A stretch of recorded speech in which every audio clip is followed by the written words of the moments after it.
ஹொசூர் அருகே கெலவரப்பள்ளி அணைக்கு நீர்வரத்து அதிகரித்து வரும் நிலையில் அணையில் இருந்து வெளியேறும் நீரில் குவியலாக ரசாயன நுரைகள் காற்றில் பறந்து செல்கின்றன.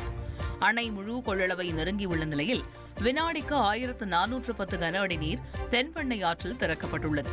இதனால் சின்னகொள்ளு, பெத்தகொள்ளு, தட்டனப்பள்ளி உள்ளிட்ட கரையோர கிராம மக்களுக்கு 2வது நாளாக வெள்ள அபாய எச்சரிக்கை விடுக்கப்பட்டுள்ளது. ஆற்றங்கரையோரம் பொதுமக்கள் செல்ல வேண்டாம் என வருவாய்த்துறையினர் எச்சரிக்கை விடுத்துள்ளனர். கர்நாடகாவில் மழை தொடரும் சூழலில் 3 மாவட்டங்களுக்கு ரெட் அலர்ட் எச்சரிக்கை விடுக்கப்பட்டுள்ளது. குடகு, சிக்கமகளூரு, உத்தர கன்னடா ஆகிய மாவட்டங்களுக்கு அடுத்த 48 மணி நேரத்திற்கான ரெட் அலர்ட் எச்சரிக்கை விடுக்கப்பட்டுள்ளது. கனமழை காரணமாக அங்கன்வாடிகளுக்கு விடுமுறை அறிவிக்கப்பட்டுள்ளது. கர்நாடகாவில் மழைக்கு இதுவரை 7 பேர் உயிரிழந்தனர்.